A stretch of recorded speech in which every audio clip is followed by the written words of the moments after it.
are listening to 10,000 Swamp Leaders, leadership conversations that explore adapting and thriving in a complex world with Rick Torsett and guests.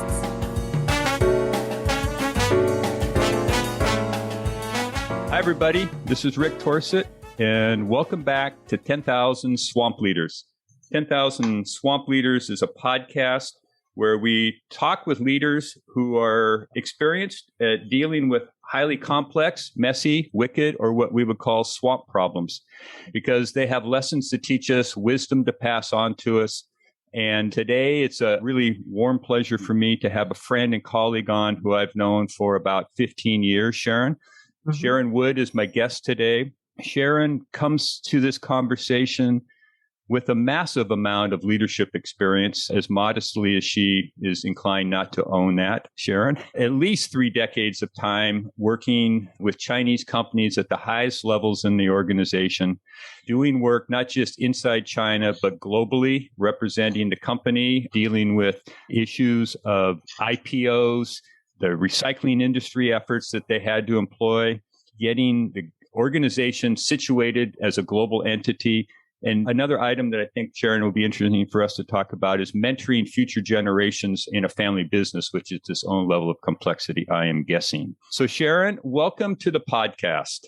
Thank you, Rick. Thank you for giving me the chance to tell my story. Let's get you started here. So tell people what you think they need to hear initially about who you are, and that will give us a starting point to get a little deeper into some of the areas that I think are going to be of interest to our listeners. So tell us about yourself. I'm a Hong Kong-born Chinese who grew up in Macau, which is a Portuguese colony.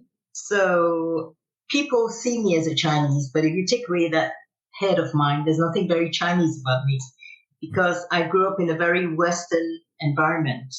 I was educated by French nuns and the American school system. So I didn't do the GCSE or whatever, but I did Washington papers, which were linked to the Catholic University of Washington. My teachers were all international. I had English teachers, I had Scottish, I had Irish, I had American, but I never had any local teachers teaching me English. It was probably in an era where it was easier to find teachers to teach English than today. So I grew up in a multicultural environment, which has really nothing at all to do with the world of today. And I'm still struggling to understand how people deal with today's way of living. How do you mean that? What is the way of living that you're referring to? I find that in today's world, everything is very much about myself. Selfies, blogging. I'm drinking a cup of tea, I'll take a photo and I'll post it, which is a total contradiction to how we were brought up. Because we were brought up not to create waves, to be who we were, but not to draw attention to ourselves. We should give of ourselves, we should help others. And probably today with the internet, the exposure that everybody is craving for has made this world quite difficult sometimes to understand and to follow. Okay. So I think we're going to end up coming back to this because to some degree, the experiences you're referring to are not necessarily new. And my experience in our conversations together is that I see if people ask me who is Sharon Wood, I would say she's a kind of ambassador in the global world because of the experiences you just referenced in terms of your upbringing, but also that you've spent a lot of time in China working in a Chinese organization, representing the organization and actually the brand China to some degree globally.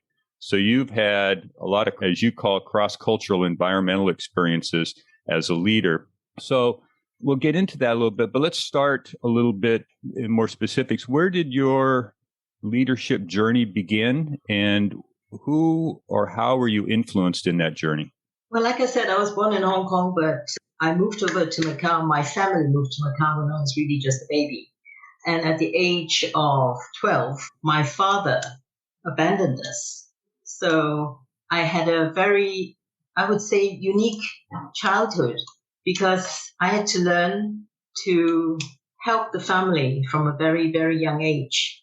And thanks to the nuns who were educating me, I was given the opportunity to be educated in a very, very good school by teachers who were more than qualified through scholarships. I never paid for my tuition, but there was a condition. Back in those days, we had a report card every month. At the end of the month, there were about 30 to 40 students per class. And the condition was that I should not rank lower than second. Otherwise, I would lose the scholarship. So with this scholarship offered to me, I was able to get a very good education in English. I was able to learn piano, which later helped me because I became a piano teacher also for a while I was trying to make my living. And then when I had finished work, because of my multicultural upbringing, being Chinese, but growing up among people who were really international, from the start, I had a very open view of things. The one thing I didn't get was a very good impression of China. My parents had fled the Chinese Revolution in 1949, and they hated China. So I was brought up not to appreciate China as a country or even the language itself. So this was a bit of a deterrent to me later on in life. When I finished my studies, I became a teacher. I taught English and then I taught piano just to make a living. And I had the opportunity of working part-time for a South American Chinese who taught me the world of fashion. So in a way, this was the beginning of my career. How old were you when this happened? I was about 21. So I graduated very early because I was on scholarship. Okay. So I finished high school before I turned 16. And I was what you would call the valedictorian of the class. Okay. I was one who spoke and so on and so forth. I finished high school 1 month before I turned 16. But I'd already been working while I was studying. I was teaching, I was doing private lessons, and these were all introduced to me by the nuns so that I could make some money to help support the family. So I've been working since 12. And always having to be no lower than number 2 in your class. Always having to be no lower than, because if I went lower than number 2, if I was number 3, I would lose the scholarship. There'd be no way that I would be able to continue to my studies. And I learned to play piano at the same time. And the only thing I paid for was the examination cost once a year because it was linked to the Royal Schools of Music in the UK. So I got my diploma in music in piano forte, from the Royal Schools of Music in the UK. I was very lucky in that sense. So let's jump ahead a little bit then. So what happens to the next part of your life? You know, I was young and I was feeling that life was being unfair. Why did I have to work and work and work to take care of the family when other people were enjoying themselves? So I thought the best way to get out of it is to get married. So I met a guy when I was working in a tourist agency. I did a lot of jobs. In fact, I did several jobs at one go, which meant that in the morning, I was teaching English from 8 o'clock to 11 o'clock. 11 o'clock, I went to work for that South American boss, doing French commercial letters and communications things for him. 2 o'clock, I went back to school to teach English. 4 o'clock, I went to the Academy of Music to teach piano. And I finished at 7 o'clock at night. So that was my life. So I decided that, I was going to get married and have my own life and so on and so forth, which I did. So that happened pretty early. Also, I was barely 20. That's why I got married so early. It was not a very smart move, but nevertheless, I did it. And I had 4 girls from my first marriage. 4 girls from your first marriage? Yes, 4 girls from my first marriage. Unfortunately, my husband was a violent man. And throughout the years, I was in and out of hospitals and stuff. And I never said anything until one day, it became too evident to hide. But my godfather, because my dad was not around when I got married, the guy who gave me a ring in my marriage was the Commissioner of Police of Macau. And he told me, this has got to end. You're a Catholic, you don't want to get a divorce, please, because it doesn't meet with your religious beliefs, but this is it. And the church got my marriage annulled. So it was not just a divorce, it was an annulment. Unfortunately, back then, divorced women were not viewed very well. they looked down on us. It was always the woman's fault. It was never the man's fault. Well, I did what I could. You have 4 daughters at this I time. had 4 daughters at that time. And when I got divorced, I had to make a very important decision because my ex-husband wanted to leave with the girls and go to Canada because he felt that they would have a better future in Canada. I thought so too, but I didn't want to lose the girls. But at that time, at that moment in time, I had to decide between my girls and my mother because my mother was very, very sick. She'd been down with emphysema for almost 3 years, constantly on oxygen. And so I was working not just to support my girls, but also to support my mom. And I couldn't do everything.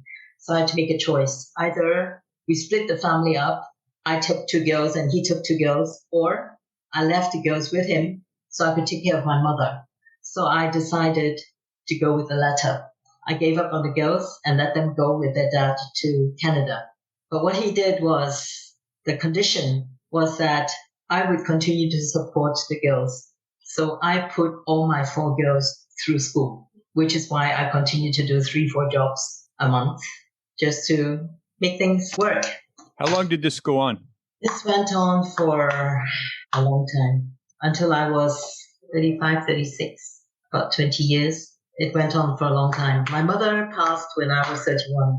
And that, I think, is one of the things that has impacted me the most. How so? Which is why today I always tell people you only have one set of parents, respect them, stay close to them. Because you feel guilty. Even though I had spent my life taking care of her, I still felt guilty that I hadn't given her enough of my time. But back then it was not possible because when I was growing up, we didn't even have a telephone. I mean, I'm 74 years old now. So back then we had no television. We had no telephone. It was after I had graduated that we managed to get a telephone, and that was a landline. So we didn't have all these portable telephones and stuff like that.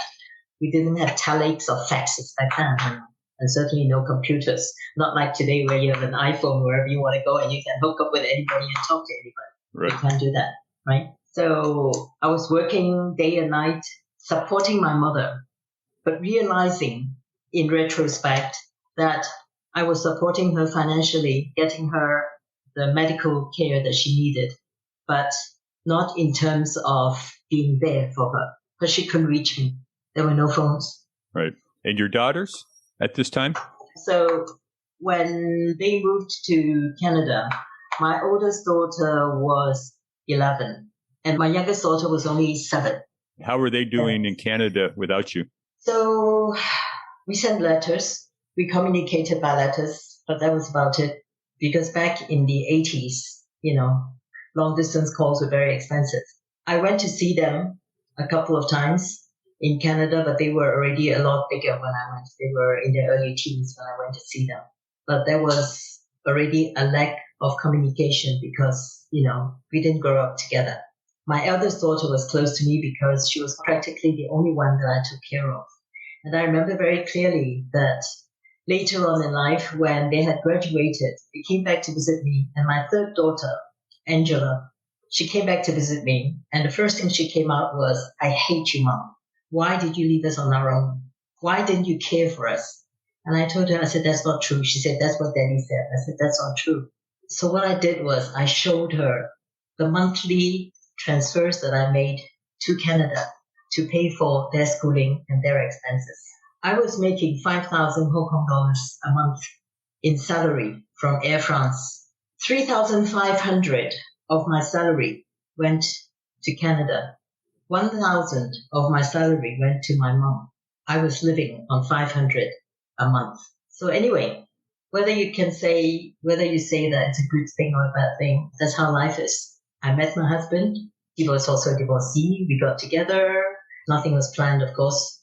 And he said, "Why don't you move to Hong Kong? Since, you're so unhappy in Macau." And I said, "I can't leave my mother." He said, "It's only 1 month." Sharon, just so everybody's tracking here, this is your second husband you're talking about This now. is my second husband, yes. Okay. So I met this Frenchman on a boat, actually, because I was traveling between Hong Kong and Macau. I was going to see a customer, and I was coming back to Macau after seeing a customer for my boss, and we happened to be in the same boat. And I looked at him and I said, do you remember me? And he said, who are you? I said, you don't remember me. You went to see my boss, the South American, a couple of weeks ago, and I was there doing the letters. He said, oh, yes. Now I remember. So I said, what are you doing going to Macau? And he said, I'm going to spot check a factory. He was an engineer and he was living in Hong Kong and placing orders for a very big French firm. So I said, but it's the Dragon Boat Festival. You'll see nobody in the factory today. He said, no, I'll see them. They'll let me in. I said, there's nobody working today. He said, no, you must be wrong. So we got to Macau, and when we got off the boat, he said, can you wait a few minutes for me? I said, why? He said, I'm going to find a phone so that I can call, because like I told you, there were no portable phones back then. He had to find a telephone cabin. So he got hold of a telephone, came back like 15 minutes later, and he said, you know something? You're right. Nobody's working today. So I've got nothing to do. How about we go out for lunch? I said, okay. And he said, so I will need a hotel room. I said, I'll make a booking for you. I know where there's a hotel.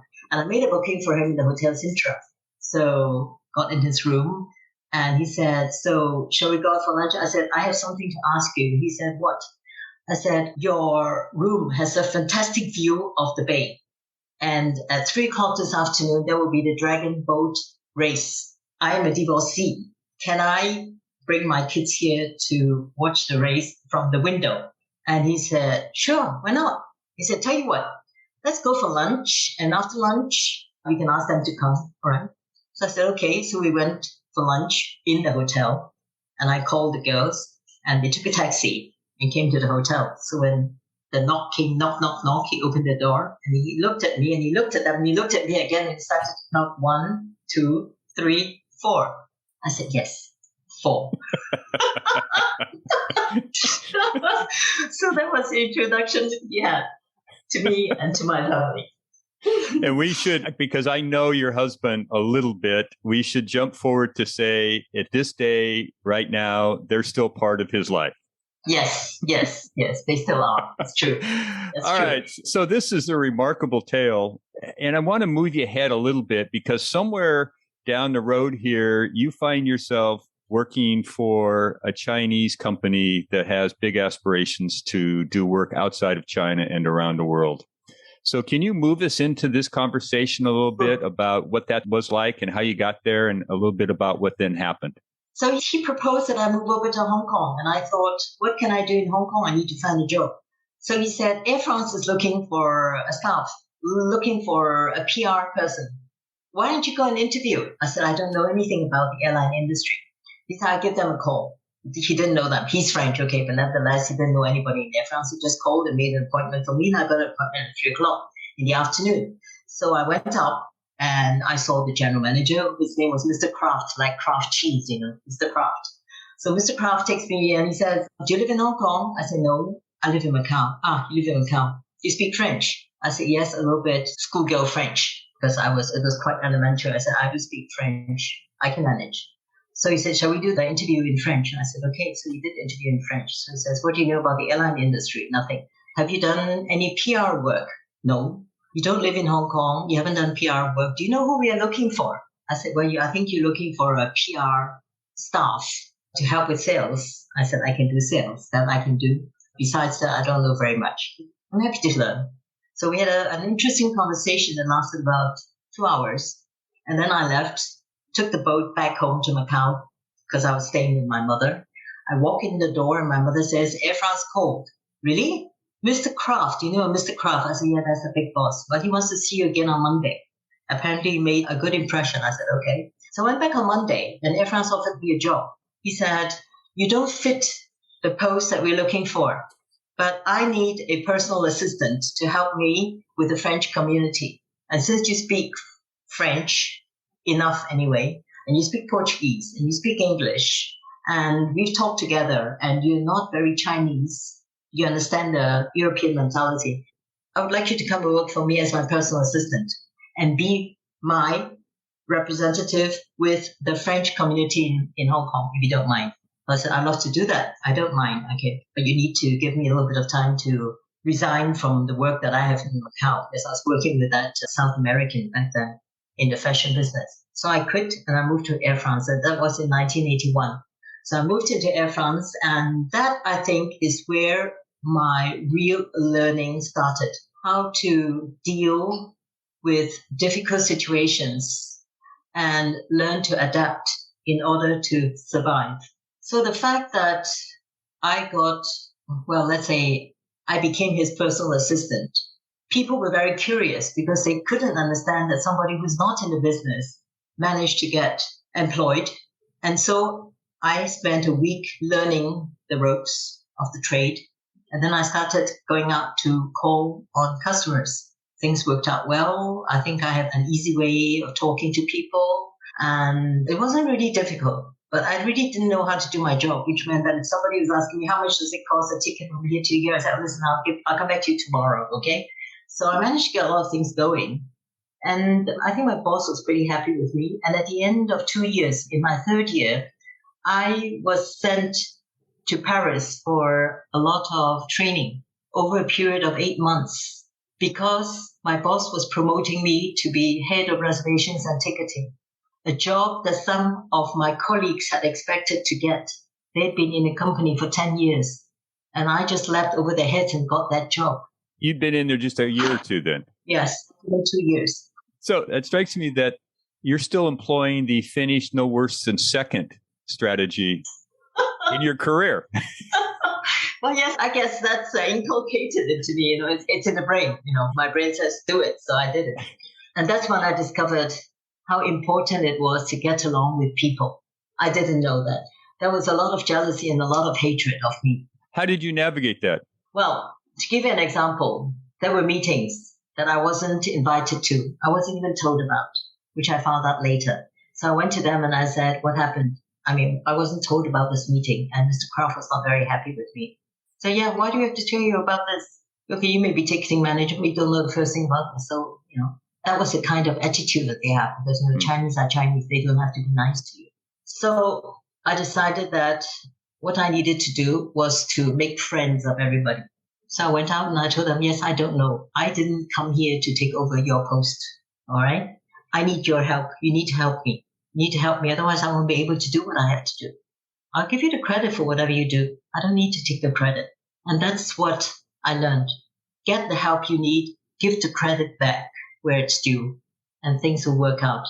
And the main thing is, do not be arrogant. You have to get along with everybody. It's not just getting along with your boss that's going to help.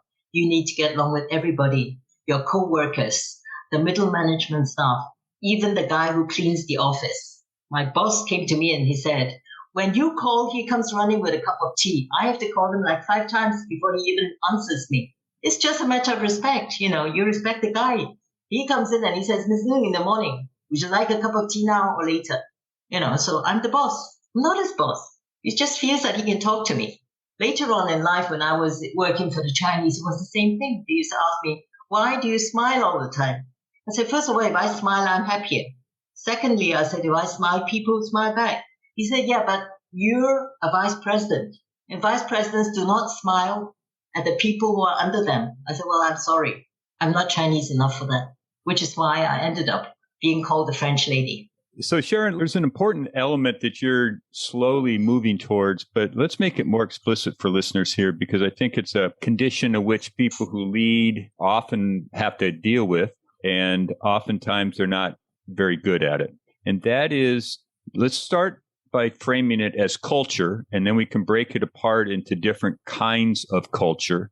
But, it's often said that culture will trump strategy every day, processes every day, et cetera. So it's a pretty potent force in an organization. And I know that you have spent a long time in that world dealing with that challenge, and you know some things about how to make it work. So share with people what you know, what you think about culture, why it matters, how you address it, what you've learned about it, those kinds of things that people may be a little fuzzy on, that they could pick up some ideas and some understanding better based on your experience.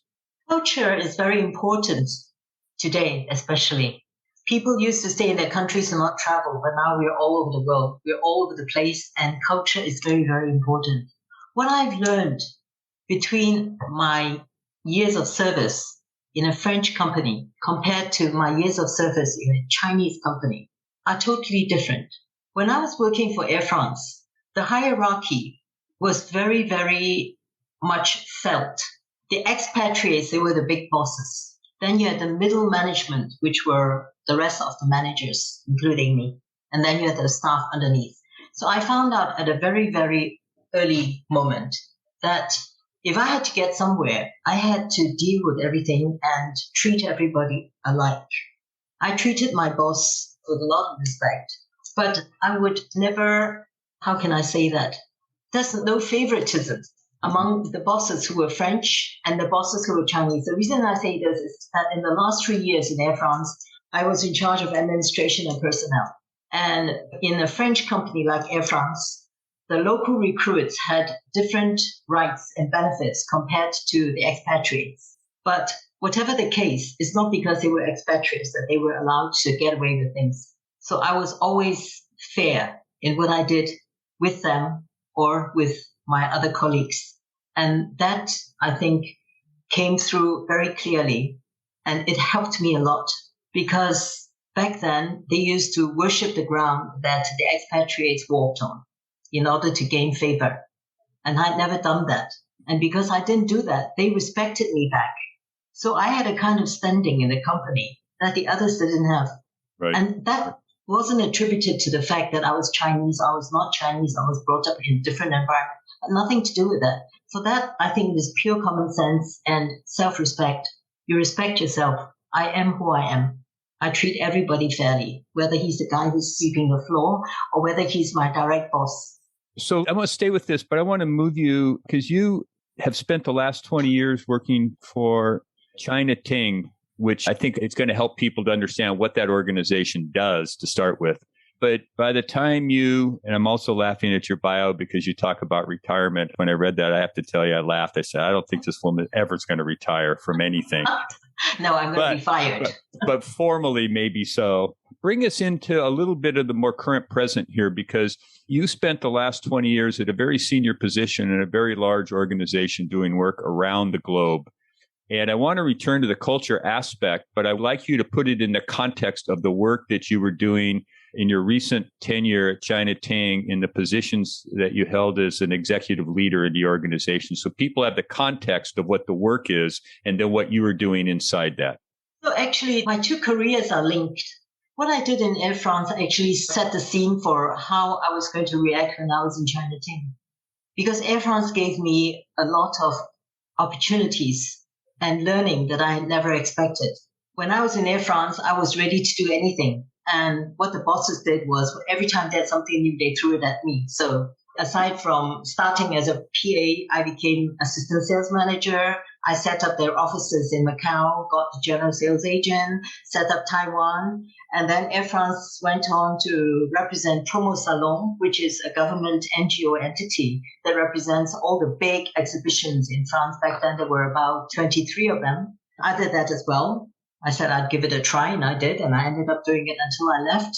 And the first year I took that over, we were representing 7 salons. And by the time I had finished in a year, we had over 60% of the salons that we were representing that we had not before. So, I mean, these were all opportunities that I got to learn. And it's unbelievable what you learn from this. For instance, I went to the salon in France representing them. And I went into one of the brand stores and the guy said, please don't come in. I said, why? He said, because you're Chinese. I said, what has Chinese got to do with it? He said, because the Chinese only copy our stuff. I said, look, I'm sorry. I said, I'm the one who represents Promo Salon in Hong Kong and in China and in Macau. If they copy, I'm sorry about that, but I'm not here to copy or whatever. But you see, these are all the things that you learn as you move along. So I knew, this resentment that people had of us. So when eventually I went over to start my first job in China with a Hong Kong public company, it wasn't public back then. I helped to take it public 5 years after I went into the company. It is a very well-known fashion company in China, but with an IPO in Hong Kong. So my responsibility was global business development. First of all, because of my language, and secondly, because I understood the difference in culture to be able to avoid cross-cultural collisions, and also to build businesses leveraging on the cultural strengths of partnerships. So I went into this company. I helped them start their office in France, which was not an easy thing. It was very difficult. And I brought brands to China. I worked with these international companies in EU. I worked with France, with England, with Germany, with Italy, with Spain, with big companies like Inditex, Zara, with Mango, with Benetton, Ted Baker, Gary Lafayette, all the big companies. These were the customers that I brought into the company. And I worked with the US, who were 85% of the business of China Thing. And most of the names that you name, we worked with them. So it was like Calvin Klein, Tommy Hilfiger, Macy's, a lot of American brands. And I created partnerships and things like that. And what I found very challenging, but also very meaningful in making or breaking a deal is not so much the profit itself, but rather the understanding and the willingness to be open, to share, to understand, and to communicate. It's not just words. It's also body language, attitude, how you talk to each other. But most of all, what is the most important is you keep your word. You don't make promises that you can't keep. So I have been really lucky working with all these people at very top levels. But at the same time, in order to get this to work, you also have to work with the people under you, because it was a fashion industry. And the fashion industry is an industry full of problems. You have one garment, you have 1,000 problems. You have 1,000 garments, you multiply it by 1,000. You still have the same problems. And when you have a problem, you have to find out why. And the problem can be very costly because claims run into hundreds of thousands of dollars, even into millions. It can just ruin you. And in order to find out the situation, you have to talk to everybody. You have to be able to deal with everybody. And that was what I had to thank Air France for, because the fact of having been promoted over others and living in a very toxic environment taught me how to deal with others and how I could best move forward, not just for myself, but also how I could get partnerships going, troubleshoot, and always it boils down to the same thing. Okay, so great. This is exactly what I want to ask you then. So there's a song line going in your narrative from way back when you were in school through the varying roles that you've had in the organizations you've been in. And I think it's this piece we want to make it as explicit as we can because, and you and I talked about this before we started recording, part of the purpose of the podcast is to recognize, one, that we're further down the road in our careers and our experience. Right? We're kind of elders in the tribe, if you would. And there are future generations of leaders coming behind us. And part of what this podcast is about is to be at least a contributing voice of ideas and experience and wisdom to the future generation of leaders. And your expertise and knowledge about bridging these cultural divides and getting shared understanding and providing what I'm going to say, experiences of people being heard and their concerns being heard is really where partnership begins and business starts to happen. And you know an awful lot about that. So speak directly, if you would, to what you know about how you foster and sustain those business relationships so the business keeps happening in spite of what you'd already mentioned, the inevitable problems that are going to occur, because they just do. So what do you know that you can tell those people behind us? Here are the things that I understand about putting these relationships together and keeping them stuck together. Well, I think everything boils down to values. You need to find a balance between your work and your family, your lifestyle. You also need to find a balance between the culture of the corporation that you're working with, the country where you are working in, and yourself, your innate self. Because you were born and you were brought up in a culture that's innate to you. But this culture does not necessarily fit everything, all the different environments. For instance, today we talk a lot about work well-being. But if you look at this from two different angles, from a Western angle, a work well-being, you have to have a nice place, you must be happy in your work, you must be able to, enjoy being at work. Whereas for us in China, in Hong Kong, in Asia, work well-being is if I can manage to get a salary, that will give me a good life because there is no social security. If I can get that salary, even if I have to work 14 hours instead of 8 hours, I'm happy. That is work well-being. That is well-being at work because why? I can make enough to give my family the things that they need. There's nothing that's going to come in. Look at the COVID pandemic. There's no support. What you have, me, I'm retiring. There is no retirement fund as such. You're going to live on what you have saved throughout your life. That's how it is in Asia. We grew up being taught, take care of yourself, make a career, make money, save, because in the end, you're going to have to take care of your parents as well, because there's nobody to take care of them. And if we lose our job, we stop eating. So, I think the values in life differ. That's a really wonderful distinction that you're making here. But you, in your work, understand that, the people around the table, if you would. How do you help them reconcile or bridge those big differences so that these people can get work done together? Because as you say, a great word, it's an innate culture. And yet you're trying to bridge two innates into something in common that gets shared work done. So what do you do when that's happening? Well, I try to have individual conversations before I have group conversations. And what I try to carry across is that they can trust me. And what is important here is that I am on their level. It's not because I'm a vice president and they are not, and she's just a secretary, that I am above her. There's no arrogance in that. We are all humans. I am where I am because I'm older. I have more experience. And because I'm older, I'm more experienced, I'm going to listen to you and I'm going to help you if I can. And if you are really doing your job properly, you are going to take credit for what you have done.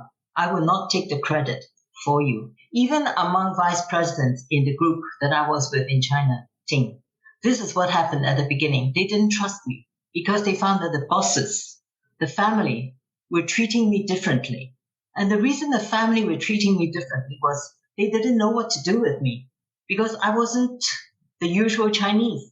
I was being myself. I respected them, but I wasn't going to be stepped over, and told what to do. If I felt that that wasn't it, it wasn't going to be it. And I would speak my mind. I remember telling them, I'm not a yes person. If you need a yes person, it's not me. The door is there. I'll walk. Just let me know. Okay? Because I respect my superiors. But because they are my superiors, I don't need to have the same respect as I need to have with those who are under me. And the lower they are, the more respect you need to give them because they have such a strong inferiority complex when they talk to you. So you have to gain their confidence. And once they trust you, you have won. That's the importance of trust. That's really useful, what you're saying here. And it strikes me that and you're not alone in this, but you have a lot of confidence and self-belief about understanding the world and human beings that allow you to be comfortable in that place, helping these people come along. And that's not necessarily a common quality in people who lead at high levels. The self-confidence to be comfortable in your own skin and support others to move and grow in your presence. And I know that you've spent a good chunk of time in your last part of your career mentoring younger people culturally and business-wise. So what's your mentoring strategy? And maybe you've just spoken to it, but maybe there's some addition. What is your mentoring strategy to bring young people along professionally, personally? I've always believed in leading by example. I'm not trying to hold myself up as an example, but what I'm trying to say is that I realize that if I am what I am today and what I have learned from life did not come from books. It came from the people that I was working with. I learned from them, the way they dealt with me, the way they taught me, and I learned from them. And I understood that if I could learn from them, I could teach the others to learn from me. So when I mentored these people coming in, I mentored the incoming second generation of the CEO, of the CFO. And in Chinese culture, they are the next generation, but they have to listen to their elders. But they are more educated than their parents. They have a new way of looking at things, which is more in line with the way work should be done today. And yet they cannot carry that idea across. Why? because of culture, because of tradition, because of the top-down attitude that they have in China. So when I was mentoring them at the beginning, I didn't realize it. When the boys were making suggestions, it just got shut down, their suggestions. So we decided to talk together, the boys and me.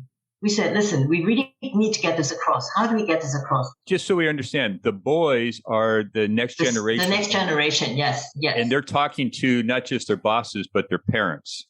The bosses are their parents. Yeah, okay. So right. The CEO had two sons who were coming in. One was taking over as the CEO and the other one as the COO. And the chairman's daughter was coming in to take over as the CFO. So when the chairman's daughter was suggesting that we should group all the financial control, all the different divisions together, it was a huge, big no, because it had grown up that way.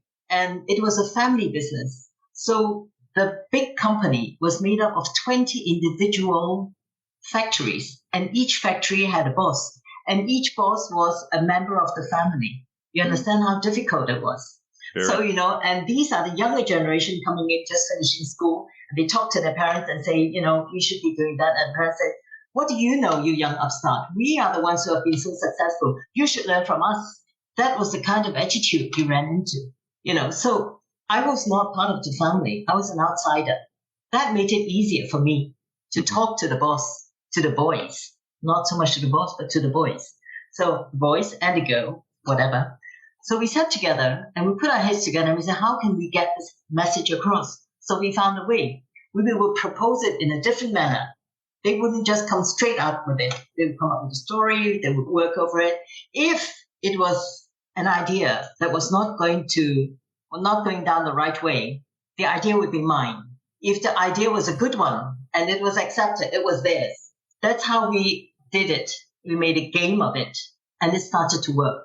Because the first few meetings between the parents and the boys went very badly. The boys just stomped out of the room and banged the door, And I talked to the dad. I said, listen, you want your son to follow in your footsteps.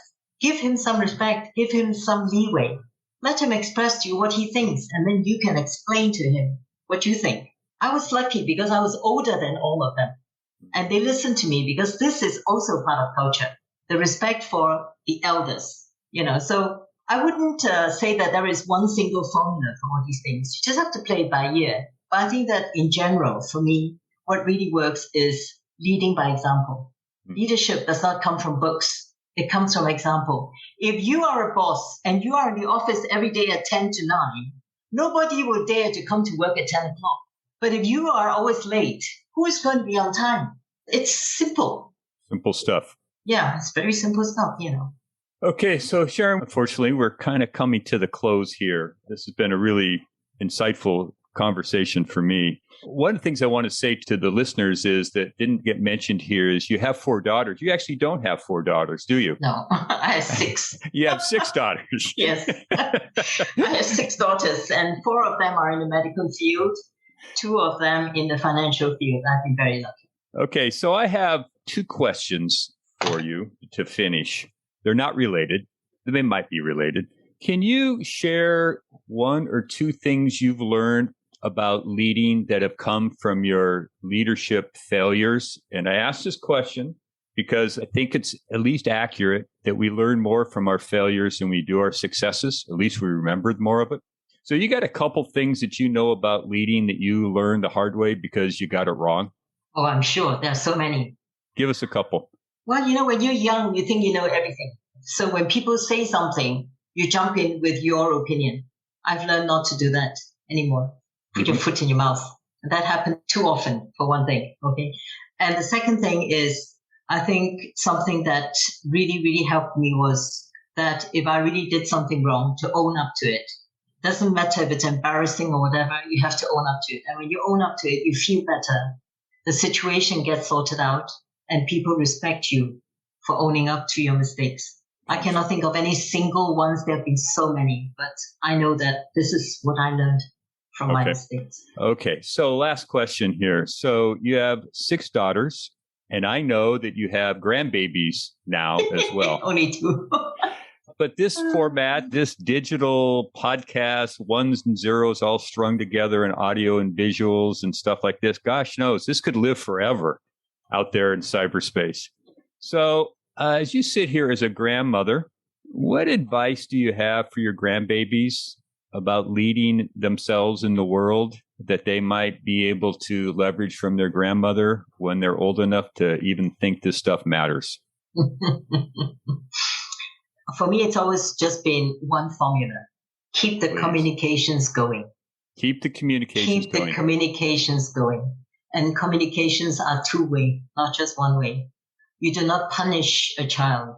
You explain to the child why it's wrong. You talk to your children. I have 6 daughters. I speak with them every day. They're all over the world and we call each other every day. I'm sorry about that phone call just now. That was my daughter.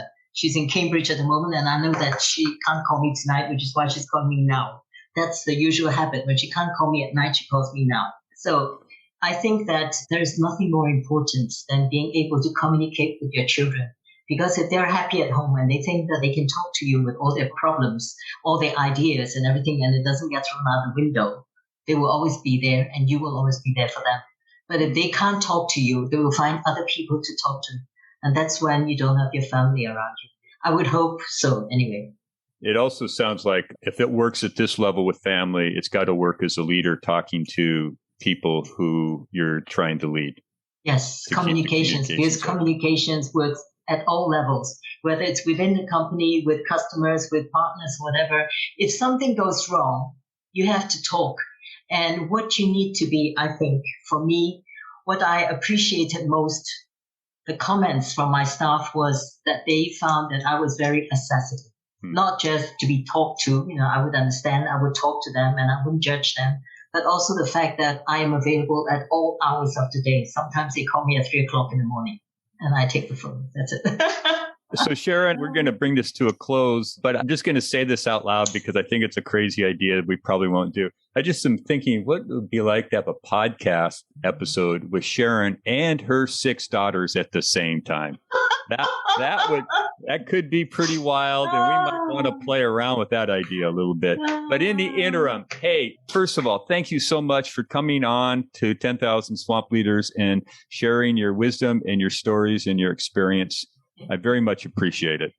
Thank you, Rick, for giving me the chance. And I'm sorry I rambled on so much. That's the problem with me. When I get going, I can't stop. I think it's just fine. So thank you very much, and we will talk to you shortly. Thanks, Sharon. Thank you. Thank you for listening to 10,000 Swamp Leaders with Rick Torsett. Please take this moment and hit subscribe to follow more Leadership Swamp conversations.